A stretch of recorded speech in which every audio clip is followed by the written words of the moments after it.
gun rights to those with criminal convictions. The Justice Department is looking to authorize a decades-old law giving individuals with criminal backgrounds an opportunity to buy firearms. The National News Desk, Jeff Harris, joining us. Jeff, so an interim rule published today in the Federal Register, that's a key piece to all of this. Tell us more. So the Bureau of Alcohol, Tobacco, and Firearms, Dee Dee, has the power to restore gun rights, but the agency has been blocked from doing so under congressional appropriations dating back to 1992. This rule creates a pathway to process those applications, but instead of the ATF, the DOJ will now be in charge.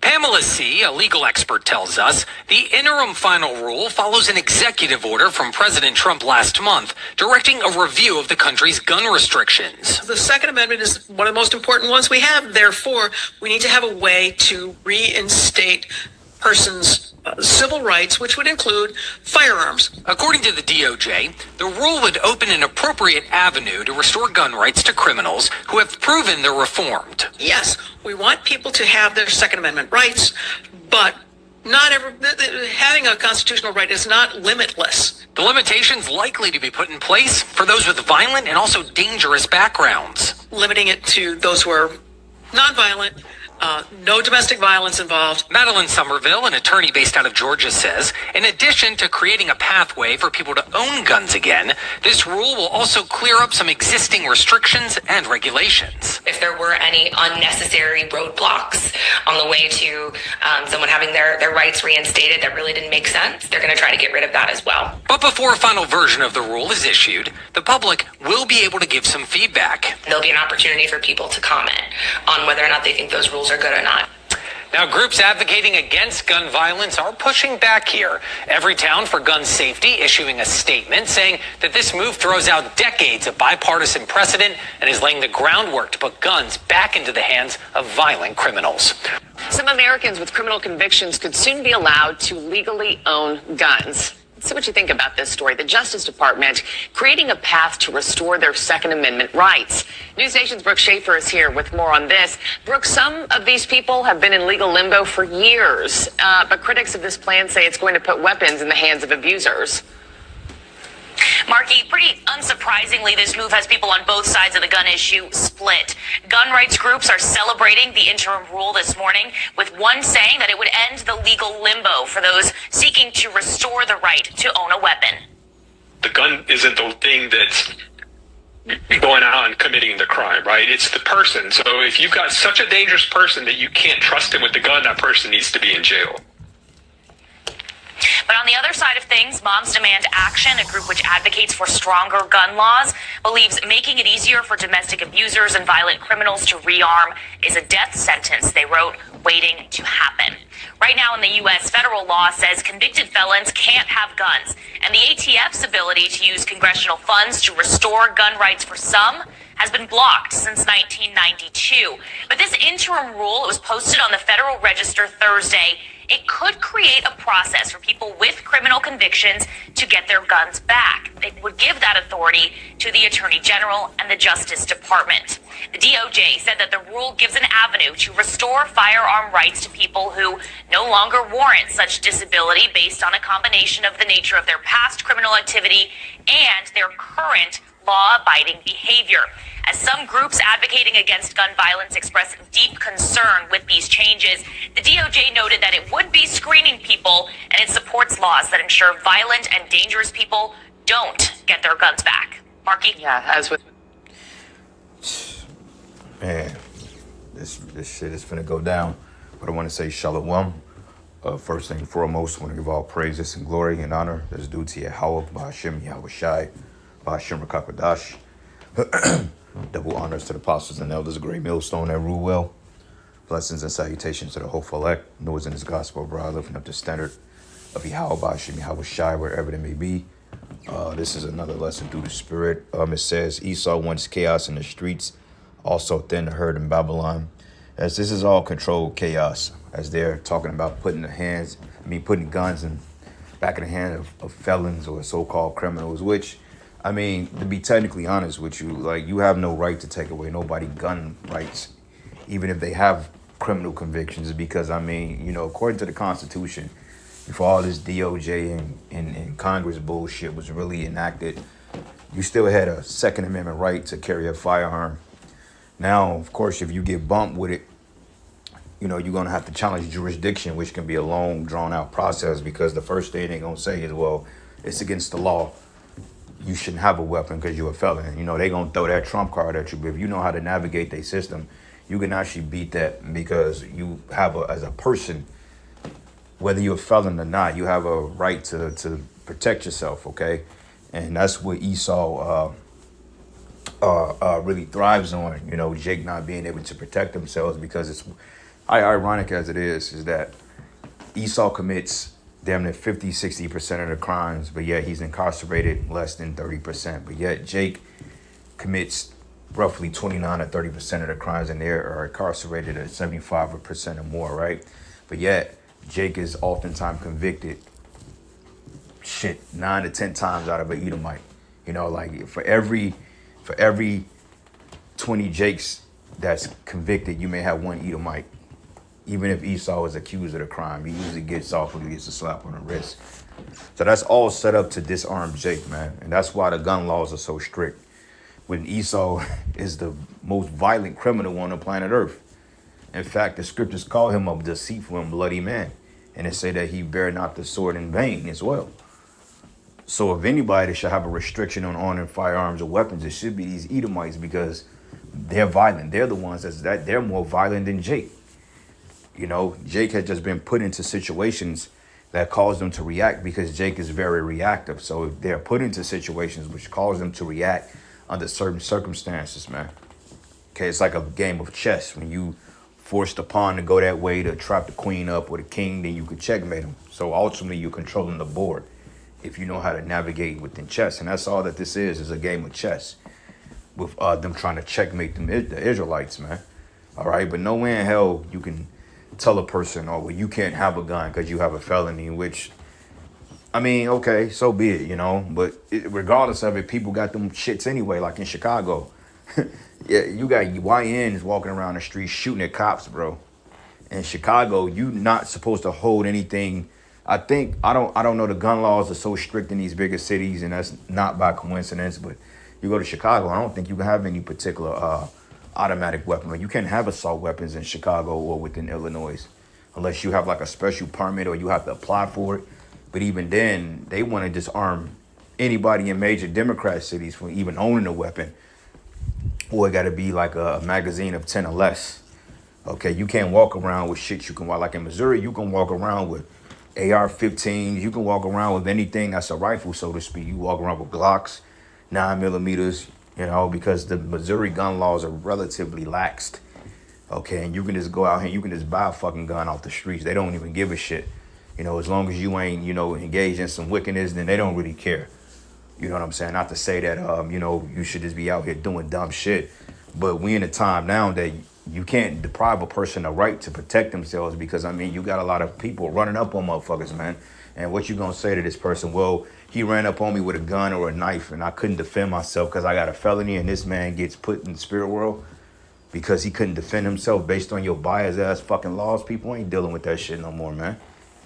That's why a lot of times, man, you a felon and you got a gun. A lot of times they won't even take you to jail. They just fucking take the gun from you. Like, look, go about your business, man, because this is a wicked world. You know, and you're not going to deprive anybody the ability to take care of themselves, even though the gun is not those are instruments of cruelty, to be technically honest with you. Okay, because Esau uses them for nefarious purposes against our people. But nonetheless, the scriptures do say that, hey, how should I say, hey, it's lawful to have a sword if you're going to be lawful with it. Not saying that you got to be going out here and toting and shooting it shit. But, you know, it's nothing wrong with protecting your castle and protecting your family and protecting your person. Okay, that's in the scriptures, man. The Lord said that train up the sons of Judah to use the bow. So your young sons, the modern day bow is the weapon. It's the fucking gun. You know what I'm saying? And your swords, or, you know, if he's good with the particular swords or kunais or whatever, you know, weapons training. That's cool to understand how to use those things, to utilize them for your defense. But don't be stupid. You know, because Jacob like, oh, see, GMS, they say y'all can use them. No, we're not promoting gun usage. If anything, if you can operate without one, then, hey, may the spirit be with you. you know. But we coming into some times now that all hell is getting ready to break loose, and everybody and their mother out here they got fucking weapons, you know. So this is why we're gonna need how about Shimon Hawashai. But nonetheless, this is orchestrated chaos, and this is what this devil is trying to do. He's trying to bring a city of a world of chaos, man. Because in Texas, hell, you don't even have to do background checks. You could just buy a gun and walk around with it out. From what I understand, you know. Now they may have changed the gun laws, but usually the red states, they're pretty laxed.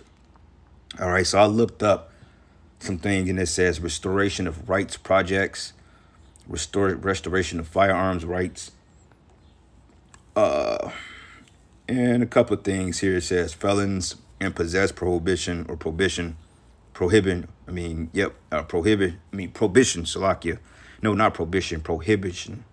It says the federal law prohibits felons from possessing firearms, but this law is generally enforced, but there are some exceptions and avenues for relief. And a lot of times they will go through if you have caught more than one felonies, or if you got like 6-7 gun charges, then you could forget about that. They're not going to give you shit back.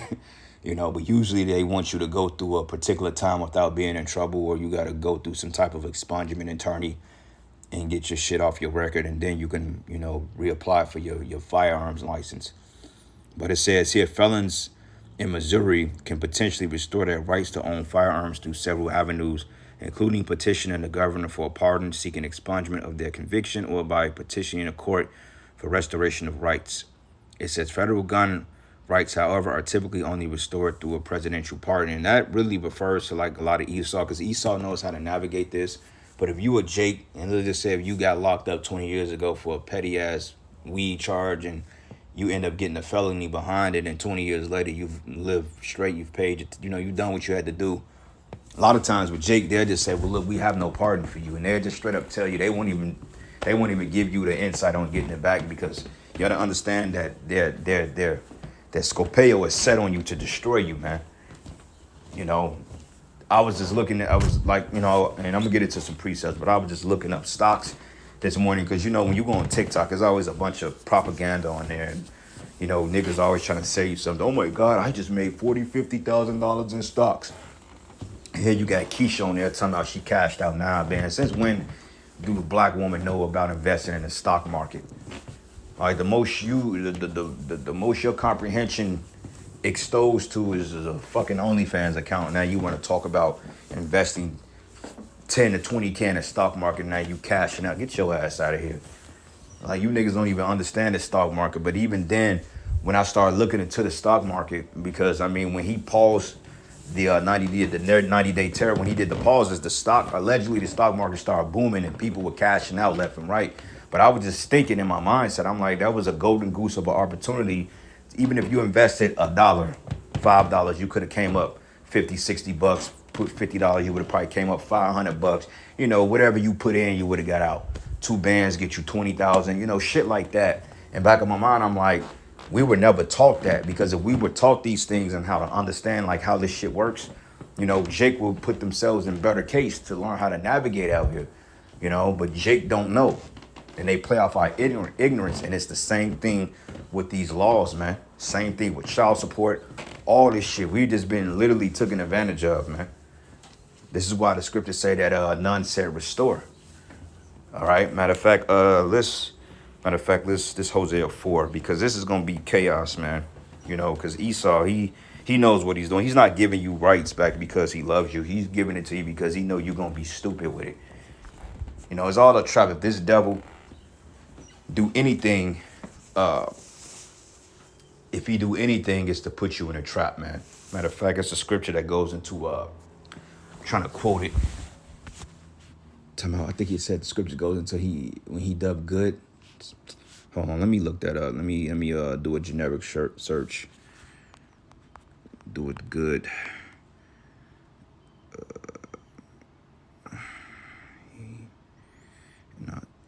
Not too good to the widow.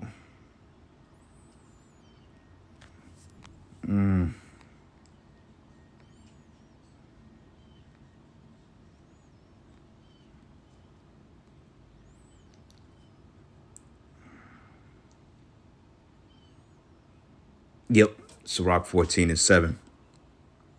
And it says here, this is the book of Sirach 14. And I'm going to start at verses 7. It says, and if he do it good, he doeth it unwillingly. Okay. It says, and at the last he would declare his wickedness. So there's always a double-edged sword behind what Esau do. So if he's giving you an opportunity, you better believe it's something wicked on the edge of it, because he's not the type of person that do shit out the counters of his heart because he just want to be nice. No, when Esau does something, it's to trap you up, or some type of wicked intent behind it, man. All right. That's why it says here, if he do it good, he do it unwillingly. And at the last, he would declare his wickedness, right? Because you're going to see the wizard behind the curtain. It's like, aha, made you look, you know. And it says, the envious man have a wicked eye, and he turneth away his face and despiseth men. Okay. And that's Esau. So nothing he do is upright. And he do it because, like I said, there's a wicked intent behind it. So the reason why he's even talking about giving felons back their rights is because he knows that a bunch of wicked motherfuckers out here, which Esau is the most violent criminal. If anything, you need to worry about Esau. I mean, Jake is a bunch of demons. Of course, Jake is wicked. Jake do dumb shit all the time. I mean, honestly speaking, if Jake had a world power behind him, Jake would be 10 times more as evil than Esau, because that's how wicked niggas are.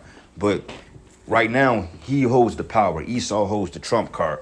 So overall, he's the motherfucker you got to worry about, man.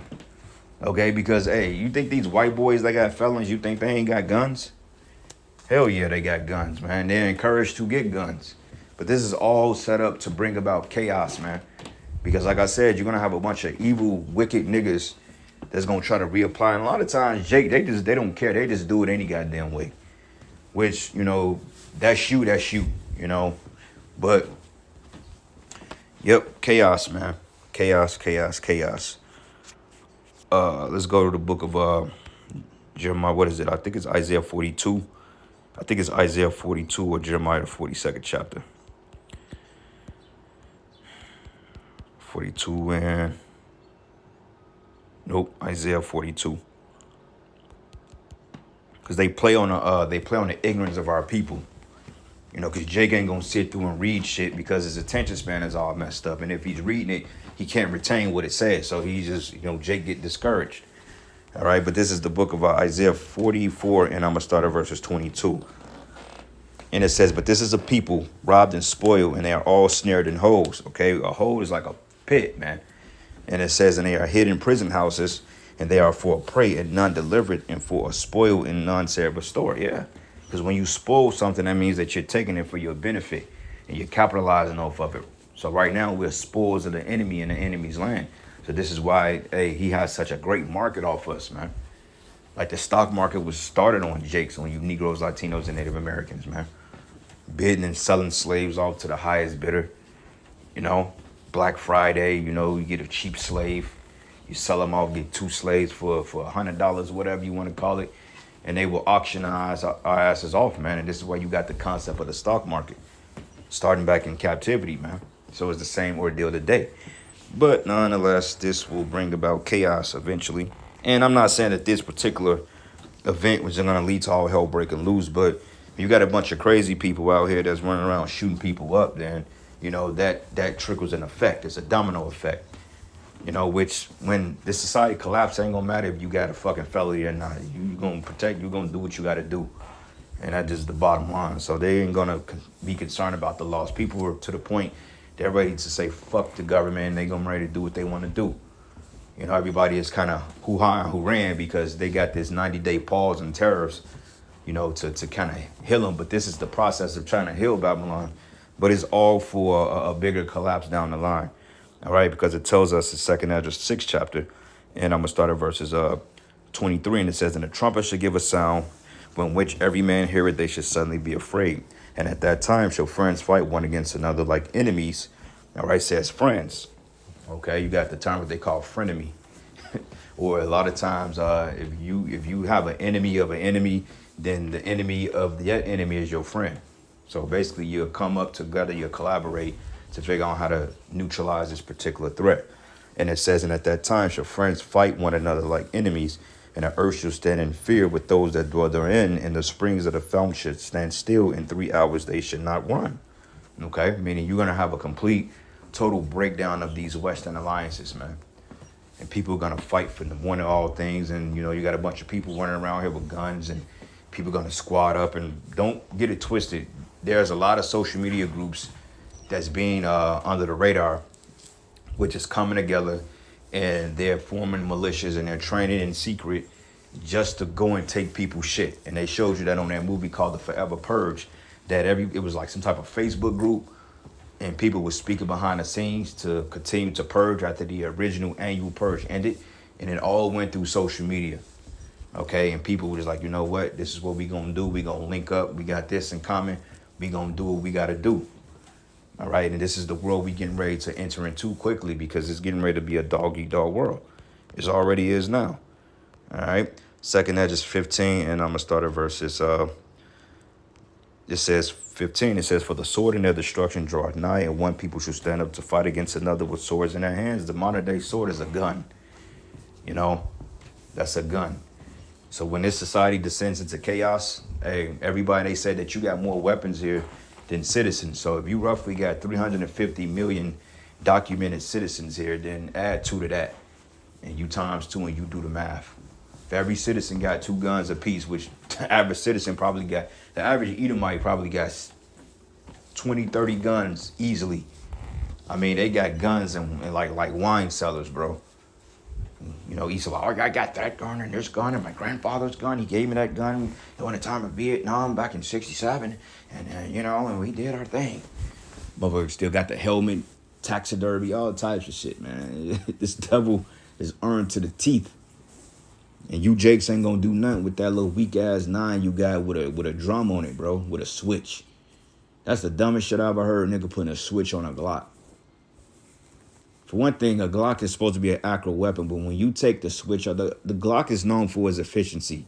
Okay, it's proficiency and it's easy of use. It's pretty much how to use a gun for dummies. A Glock is the police chosen, you know, that's like one of the most notable and user-friendly handguns there is, the Glock, because the convenience of it.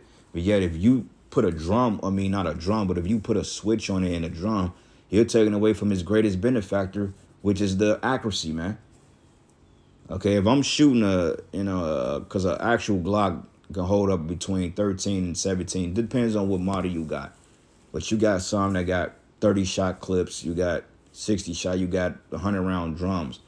But if I'm using a Glock like a machine gun or like a submachine gun, then you might as well just get a submachine gun, man. Or SMG as they call it. And no point in you putting a switch on a Glock just to spray bullets. Like, you might as well get you a Uzi or a Tech or something, man. You know? But Jake don't think like that. Niggas play too much GTA and then they out here living it in real life. So they ass end up crashed out in a corner somewhere. So it's going to get brutal. And it says, "For there should be sedition among men, invading one another, and they should not regard their kings nor princes. In the course of their actions shall stand in their power." So there's going to come a time that 911 ain't going to come. All right? And ain't nobody going to be worried about no damn 911. What? So you're right. You know, there was some shots out here yesterday, man. I heard like 6, 7 shots go off, and to this time, I haven't heard a cop. I haven't heard a siren. Haven't heard anything. You know, now it could have been somebody jag racing, or, you know, because sometimes when people have them crazy sounding exhausts, they sound like gunshots, but that sounds like some shots were let off. And I haven't seen anything in the news about it, and no cops have come through. So you do the math. Cops ain't showing up like they used to. And it says here, "And a man should desire to go into a city and should not be able. For because of their pride, the city should be troubled, houses should be destroyed. Men should be afraid, and the man should have no pity upon his neighbor, but should destroy their houses with the sword and spoil their goods because of the lack of bread and great tribulation." All right, so this is where we're headed, man. All right, Hosea 4:1, it says, "Hear the word of the Lord, ye children of Israel, for the Lord have a controversy with the inhabitants of the land, because there is no truth, nor mercy, nor knowledge of Yahweh in the land." All right, and the only semblance of truth is coming out is through the men of Yahweh, Bashim, Yahweh Shai, the prophets. And it says, "By swearing and lying and killing and stealing and committing adultery, they break out in blood, toucheth blood." And this is what we're getting ready to see. A bunch of gang activity, man. All right, "Therefore should the land mourn, and everyone that dwelleth therein shall languish with the beasts of the field and the fowls of heaven. Yea, the fishes of the sea also should be taken away. Yet let no man strive nor reprove another, for thy people are as they that strive with the priest, man. All right. But the point was in 2 and 3. So with that, all praises and glory and honor that's due to Yahweh Shem Yahushai. Lord's will, you were edified. Until the next lesson. Shalom.